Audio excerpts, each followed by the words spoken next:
감사합니다. 오늘 하나님의 말씀을 함께 보시겠습니다. 열왕기상 16장 29절에서 34절입니다. 본래 오늘 큐티 본문은 15절부터인데요. 이 시간에는 29절부터 34절만 우리 함께 한 절씩 교대로 봉독하겠습니다. 유다의 아사왕 제38년에 오므리의 아들 아합이 이스라엘의 왕이 되니라. 오므리의 아들 아합이 사마리아에서 22년 동안 이스라엘을 다스리니라. 오므리의 아들 아합이 그의 이전의 모든 사람보다 여호와 보시기에 악을 더욱 행하여 느밧의 아들 여로보암의 죄를 따라 행하는 것을 오히려 가볍게 여기며 시돈 사람의 왕 엣바알의 딸 이세벨을 아내로 삼고 가서 바알을 섬겨 예배하고 사마리아에 건축한 바알의 신전 안에 바알을 위하여 제단을 쌓으며 또 아세라 상을 만들었으니 그는 이전에 이스라엘의 모든 왕보다 심히 이스라엘 하나님 여호와를 노하시게 하였더라. 그 시대에 베델 사람 히엘이 여리고를 건축하였는데 그가 그 터를 쌓을 때 맏아들 아비람을 잃었고 그 성문을 세울 때 막내 아들 수굽을 잃었으니 여호와께서 눈의 아들 여호수아를 통하여 하신 말씀과 같이 되었더라. 아멘. 네, 앉으시겠습니다.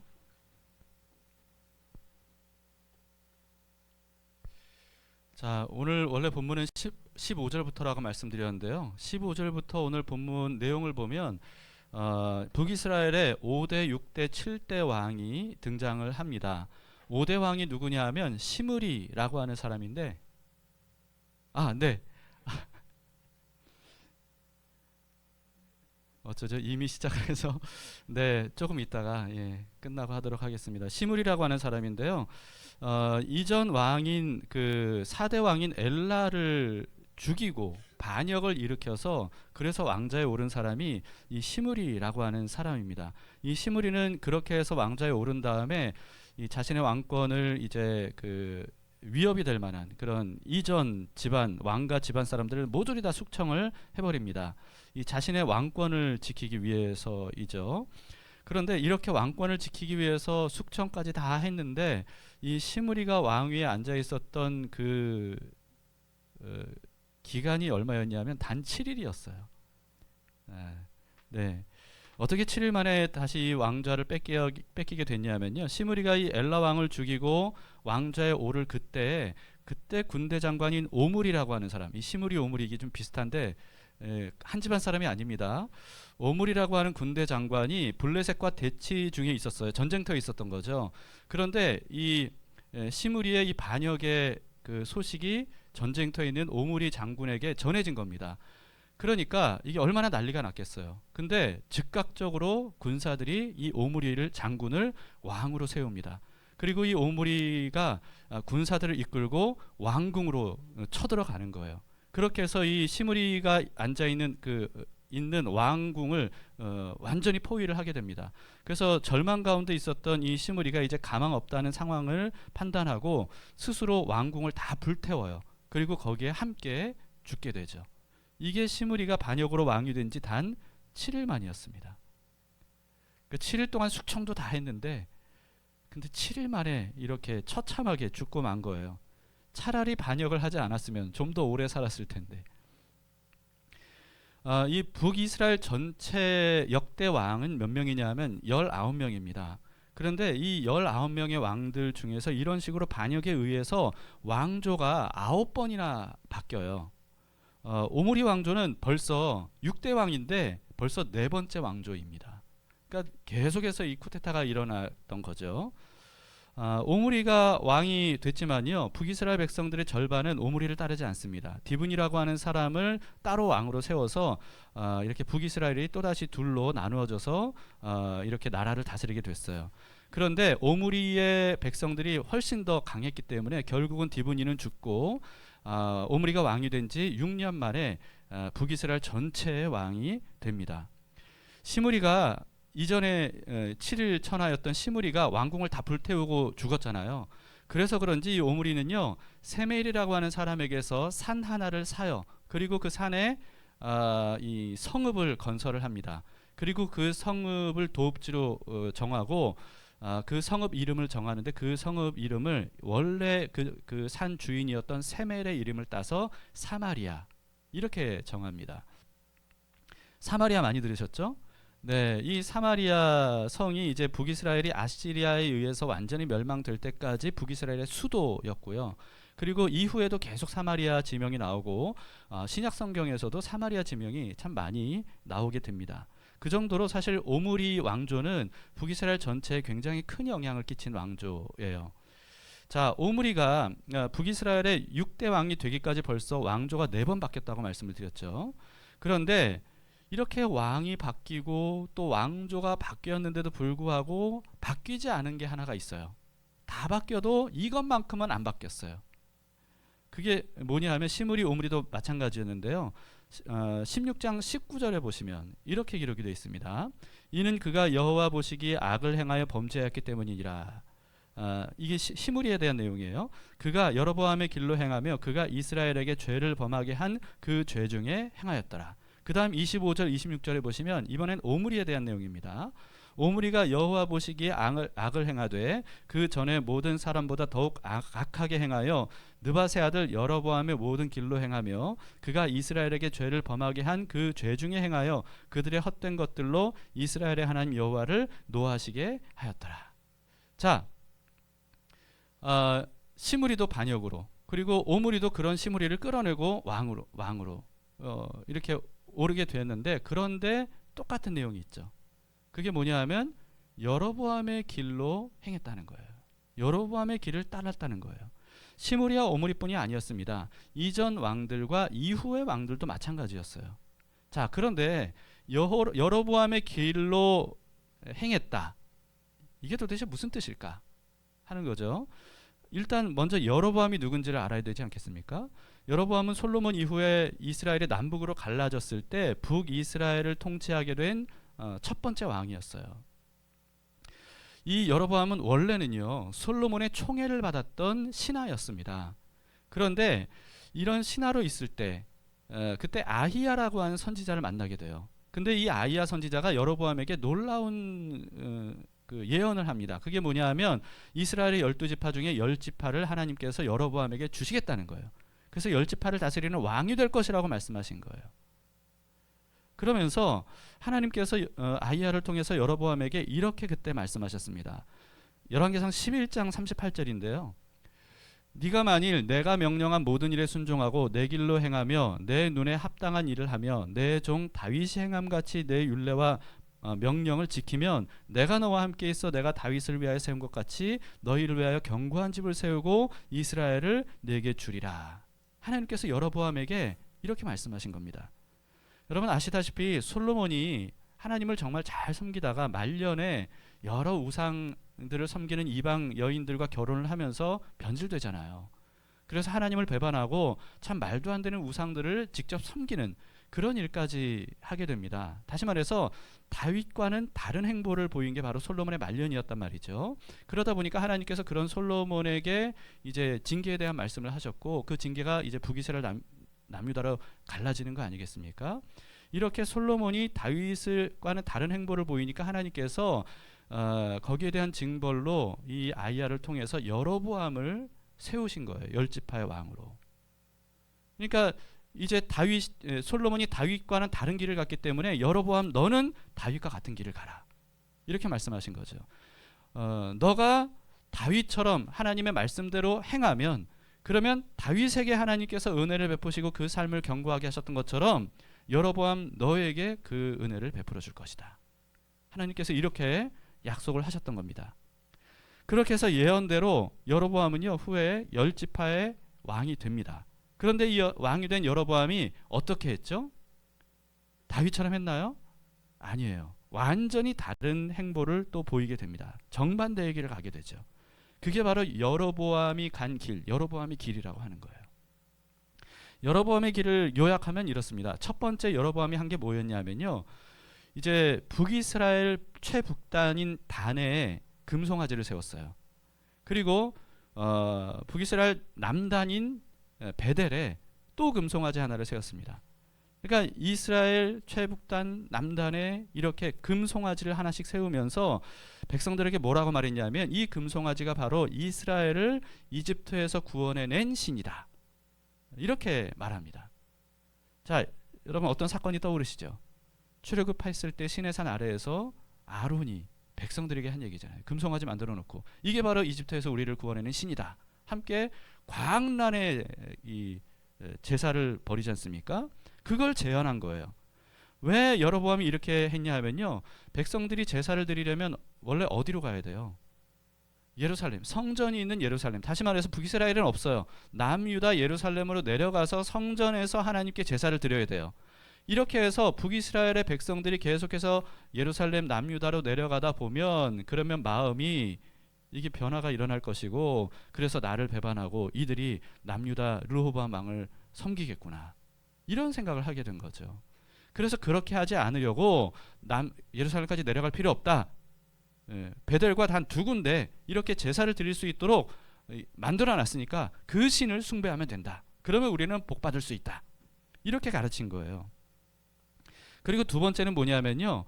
금송아지 이 2개를 만들어 놓은 것만으로는 이게 좀 안심이 안 됐나 봐요. 그래서 북이스라엘 전 국토의 곳곳에 산당들을 세워놓습니다. 산당들을 세워놓고 거기서 우상들에게 제사하도록 그렇게 했어요. 그리고 세 번째는요. 원래 제사장은 누구만 된다고 하나님 말씀하셨습니까? 레위인들만. 그렇죠? 그런데 여로보암은 그것도 무시했어요. 레위인이 아닌 누구나 자기가 원하는 사람을 그냥 제사장으로 세워버린 겁니다. 그리고 네 번째는요. 여호와의 절기 여러분 아시죠? 여호와의 절기. 특히 이제 6월절 그리고 7.7절 맥추절이죠. 그리고 장막절, 수장절 뭐 이게 굉장히 중요한 3대 절기잖아요.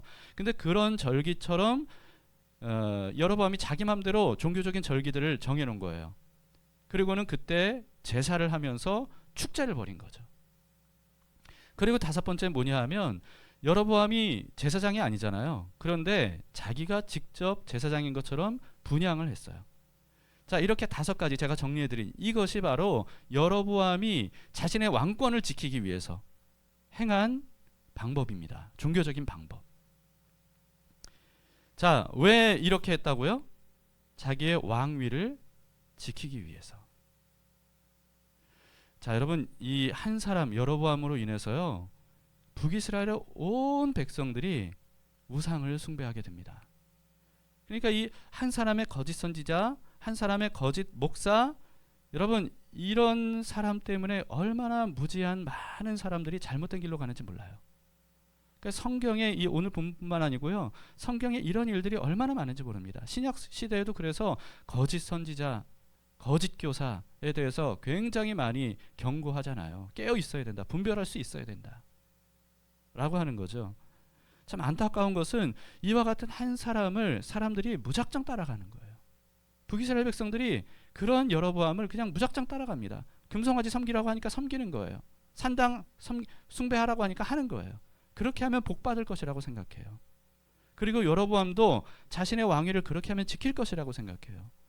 근데 하나님께서 애초에 여로보암에게 뭐라고 말씀하셨어요? 네가 다윗처럼 나만 섬기면, 내 말대로만 따르면, 그러면 내가 너의 집을 세우고 너의 왕위를 굳건하게 해주겠다. 이렇게 말씀해 주셨거든요.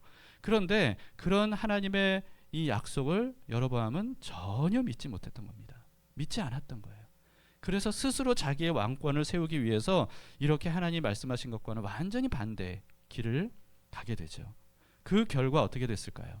여로보암이 자기의 왕조를 지키기 위해서 이렇게까지 했는데 그 결과는요. 여로보암 왕조는 불과 2대 만에 또 다른 반역에 의해서 완전히 멸망을 당하게 됩니다. 그런데 여러분 북이스라엘은 이와 같이 반역이 9번이나 반복이 되면서 왕조가 바뀌었잖아요. 계속 바뀐 거죠. 그리고 이렇게 그 반역을 저질러서 왕위에 오르면요. 시므리가 그랬던 것처럼 이전 왕조의 씨를 완전히 죽였단 말이에요. 그렇게 함으로써 자신의 왕권을 굳건하게 세우기 위한 거였습니다. 그런데도 불구하고 이들은 왜 계속해서 여로보암의 길을 따라갔을까? 왜 여로보암의 길을 이 왕조를 뒤바뀌면 이전의 과거는 완전히 청산해야 되잖아요. 근데 이것만큼은 청산하지 않았어요. 왜냐하면 우상 종교가 왕권을 강화하는데 큰 도움이 된다고 확고하게 믿었기 때문입니다. 실제로 여러분 반역 등을 통해서 이 왕위에 오른 사람들은요, 이 왕이 된 명분이 없잖아요. 그 명분을 강화하고 자신의 왕권을 굳건하게 하기 위해서 했던 아주 일반적인 방법이 뭐냐 하면 종교의 힘을 빌리는 거였어요. 종교의 힘. 동서고금을 막론하고. 왜냐하면 어리석은 백성들은요, 이 종교에 맹종하는 습관이 있거든요. 그러니까 그 종교를 이용하는 게 가장 빠르고 확실한 그런 방법이었습니다. 여러분 2009년도 꽤 오래전인데 62부작으로 MBC에서 방영되었던 선덕여왕이라고 하는 드라마 혹시 기억하십니까? 선덕여왕. 저도 아주 굉장히 다 봤는지는 모르겠는데 아무튼 재밌게 봤던 기억이 나는데요. 근데 선덕여왕보다 더 인상이 깊게 남았던 캐릭터가 있었어요. 그 누구죠? 미실. 여러분 지금도 기억하시죠? 미실이라고 하는 캐릭터. 예, 고현정 배우가 연기한 이 미실이 이 선덕여왕 하면 선덕여왕보다 더 많이 기억나는 그런 캐릭터가 됐는데요. 제가 이 내용에서 가장 기뻤던 내용이 뭐냐면 이 미실이 이 권력을 잡는데 뭘 이용했냐면 바로 종교를 이용했다는 부분이었어요. 그 내용들이 지금도 기억이 납니다. 미실은요, 자기가 이 종교적인 기적을 일으키는 것처럼 조작을 해서 백성들을 깜짝 놀라게 만듭니다. 그리고 자기를 굉장히 두려워하도록 만들어요. 그리고 이게 이제 자연적인 순환주기, 비나 일식이나 뭐 이런 것들이 이제 자연적인 순환주기 아니겠습니까? 그런데 이것을 미리 계산해서 비가 올 것이다. 또 일식이 있을 것이다. 이런 것들을 백성들에게 예언하는 거예요. 예고하는 거죠. 근데 그 당시의 백성들은 그 순환주기를 몰랐기 때문에 미실의 이런 예고대로 되는 것을 보면서 깜짝 놀라는 거예요. 그러면서 백성들이 미실이 이제 나는 이와 같이 하늘의 뜻을 행하는 사람이다. 이렇게 말하니까 백성들이 그런 미실에 대해서 절대적인 신뢰와 복종을 하는 그런 식으로 미실이 권력을 휘어잡는 어떤 그런 내용들이 이 드라마에 굉장히 잘 묘사가 돼 있었습니다. 근데 사실 드라마에서뿐만 아니고요. 실제로 권력자들이 가장 애용하는 방식이 바로 이와 같은 종교를 이용하는 거예요. 인도의 힌두교와 카스트 제도도요. 그런 배경에서 탄생이 됐던 겁니다. 현대에 이르기까지 인도에는 카스트 제도가 법적으로는 없어졌을지라도 아주 견고하게 지금도 이게 돌아가고 있지 않습니까? 근데 그것을 벗어나지 못하는 이와 같은 아주 불평등한 어떤 이와 같은 사회적인 오랜 관습이 거기서 벗어날 수 없는 이유가 뭐냐 하면 오래전에 지배계층들이 정한 종교적인 교리들 때문입니다. 이게 종교화됐기 때문이에요. 여기에 대해서 뭐 제가 자세히 설명드릴 수는 없고 이 벌거벗은 세계사라고 하는 TV 프로그램이 있는데요. 거기에 힌두교 편을 여러분들이 한번 유튜브에서 찾아보시면 그 내용을 좀 이렇게 잘 보실 수가 있습니다. 근데 여러분 인도나 뭐 다른 나라들뿐만 아니에요. 우리나라도 마찬가지입니다. 우리나라에도요. 지금까지 이어져 내려오고 있는 종교적인 굴레가 있어요. 그게 조상제사예요. 조상제사. 추석 명절 같은 때 이 조상제사 때문에 얼마나 많은 문제들이 발생이 됩니까? 그런데도 불구하고 이게 없어지지 않는 이유가 뭐냐 하면 종교화됐기 때문이에요. 종교화. 조상제사가 그냥 종교의 조상에 대한 효도뿐만 아니고요. 조상을 신으로 숭배하는 거잖아요. 그래서 조상을 잘 숭배해야 우리가 복받을 수 있다. 조상을 섭섭하게 하면 우리가 벌받게 된다. 이런 종교적인 것들이 들어가 있기 때문에 이거를 쉽게 버리지를 못하는 거죠. 그런데 여러분 이런 조상제사의 기원을 아는 사람이 별로 많지 않은 것 같습니다. 조상제사가 어떻게 언제 시작이 됐는가? 대부분 유교의 창시자를 누구로 알고 있습니까? 공자로 알고 있어요. 대부분 사람들이. 그런데 사실은 공자는 유교의 창시자가 아닙니다. 유교의 전수자 또는 집대성한 사람이에요. 사실은 유교는 훨씬 그 이전부터 시작이 됐습니다. 약 그 기원전 1400년경쯤 그때부터 시작이 됐어요. 혹시 공자가 죽어야 나라가 산다 이 책을 여러분 읽어보셨습니까? 오래전에 출판돼서 사실 우리나라를 꽤 떠들썩하게 했던 책인데요. 저도 굉장히 아주 흥미롭게 읽었던 책입니다. 공자가 죽어야 나라가 산다. 이 책의 저자가 누구냐 하면 갑골학자인 김경렬 그 상명대 교수입니다. 김경렬 교수라고 하는 갑골학자예요. 근데 원래 이 유교 경전 사서삼경 중에 하나인 이 서경이라고 하는 유교 경전에 어떤 내용이 기록이 되어 있냐면요. 은나라 또는 상나라라고 불리는 은나라 무정이라고 하는 왕이 있는데요. 이 무정 왕이 자신의 두 아들인 조강 그리고 둘째 아들인 조갑 둘 중에서 누구를 왕으로 세웠겠어요? 원래 조강을 세워야 되잖아요. 그런데 이 서경이라고 하는 유교 경전에 의하면 이 조갑을 둘째 아들인 조갑을 이 아버지인 무정이 왕으로 세우려고 해서 이 조갑이 막 그걸 피하다가 어쩔 수 없이 왕이 올랐다. 이런 내용이 기록이 되어 있습니다.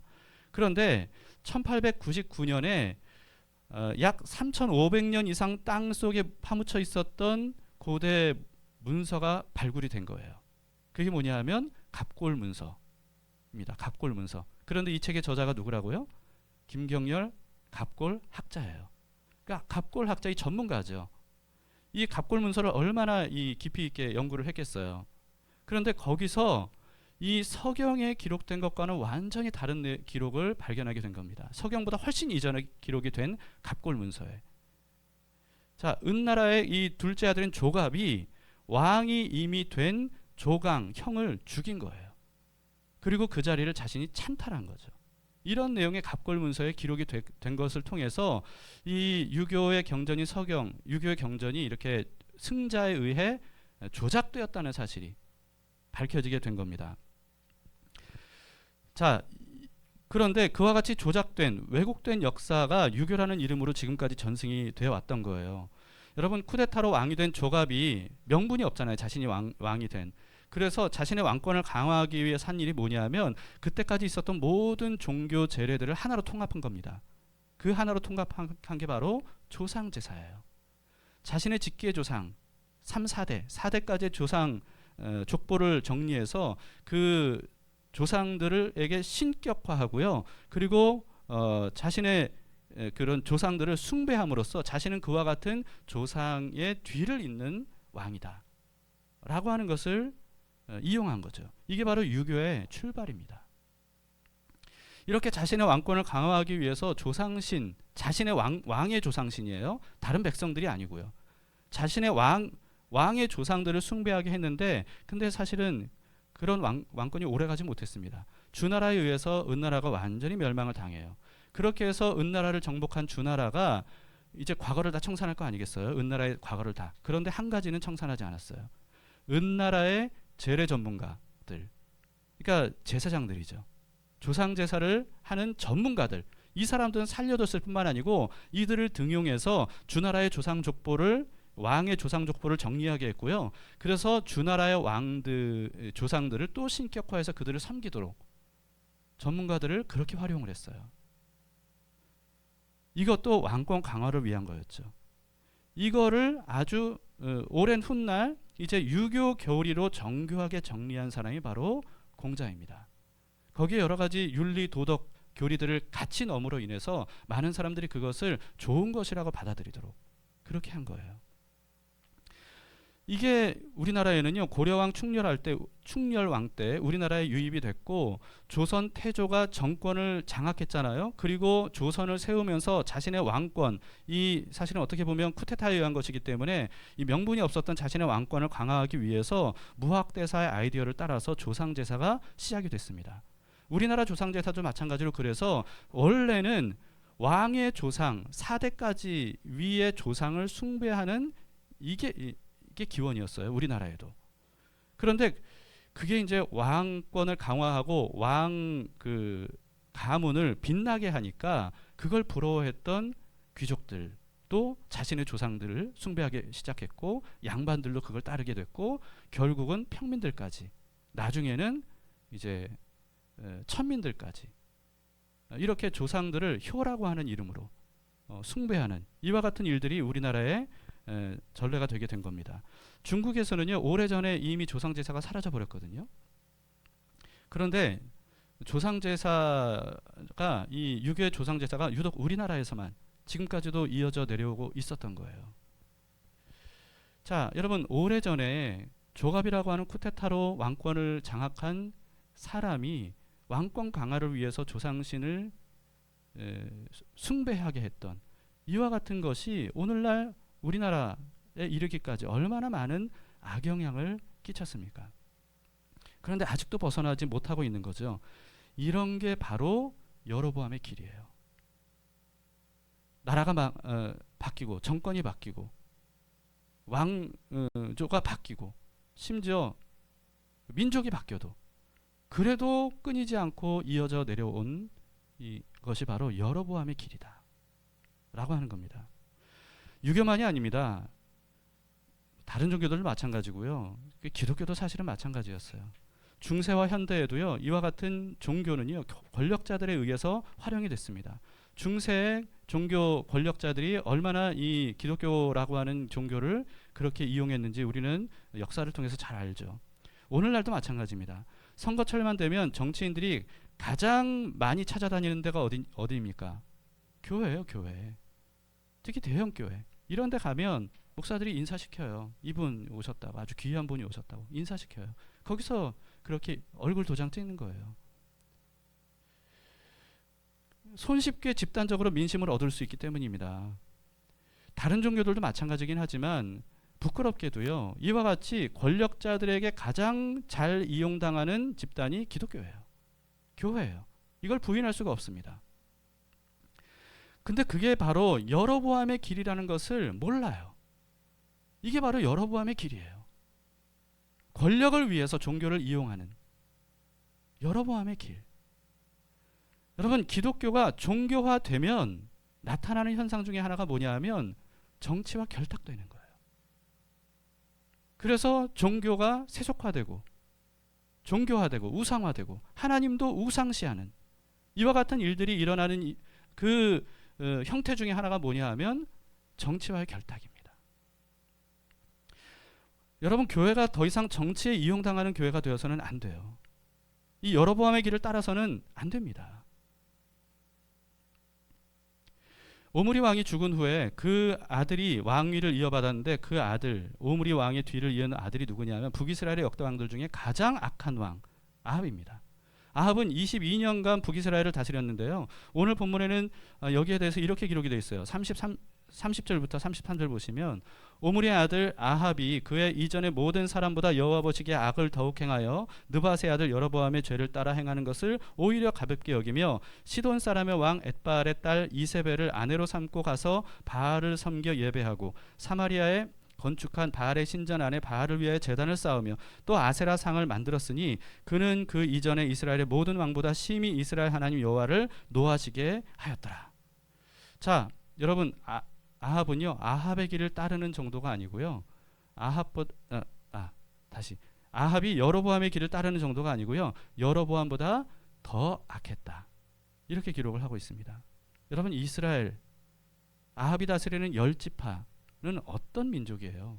하나님의 선택받은 민족이에요. 그런데 하나님의 말씀과 정반대의 길을 가도록 여로보암이 그렇게 했을 뿐만 아니고 아합은 더 깊은 수렁에 빠지도록 만들었다라고 하는 것이죠. 그 길을 닦아준 게 바로 여로보암인 겁니다. 수많은 우상들을 만들어 섬기게 했어요. 그렇게 함으로써 백성들을 타락하는 길로 가게 했습니다. 그 중에 여러분, 몰렉 신을 섬기는 것도 있었잖아요. 자기 자녀까지도 불태우면서 복받겠다고. 아버지인 오므리는 이전의 역대 왕들 중에 가장 악했다고 기록을 하고 있거든요. 그런데 아합은 그보다 더 악했다는 거예요.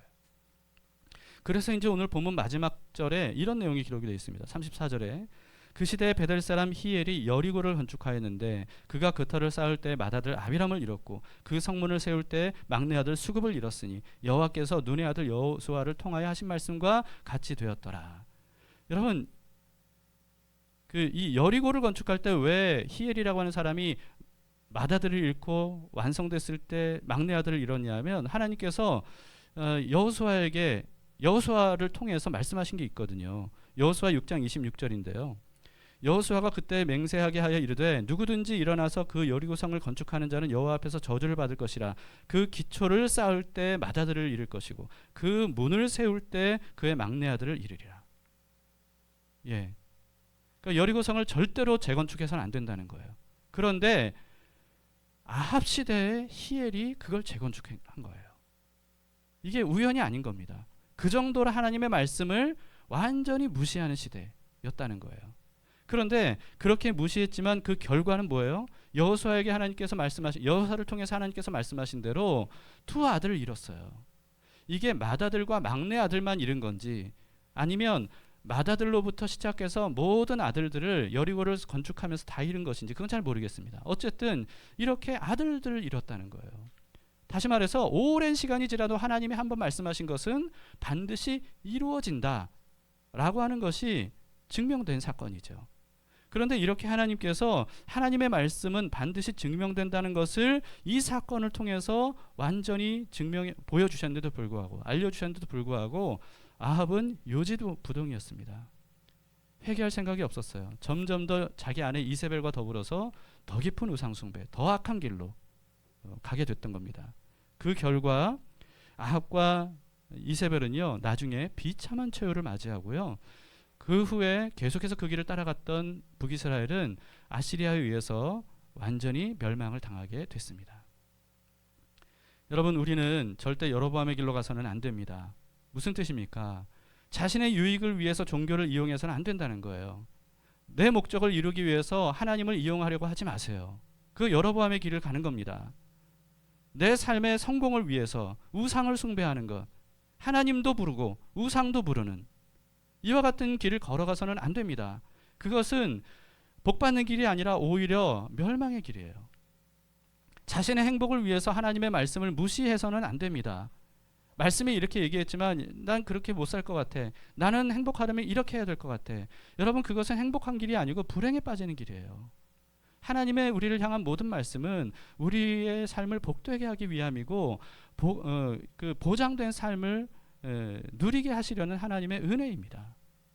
그 말씀을 따르지 않고 다른 것, 여로보암의 길을 가게 되면 여러분, 그러면 우리는 복 받으려고 하다가 오히려 재앙을 당하고 멸망을 당하게 된다라고 하는 겁니다. 멸망으로 인도하는 길은 넓고 평탄하다고 예수님께서 말씀하셨어요. 그래서 많은 사람들이 그 길을 간다는 거죠. 오늘날 많은 기독교인들이 넓은 길을 가요. 복 받으려고.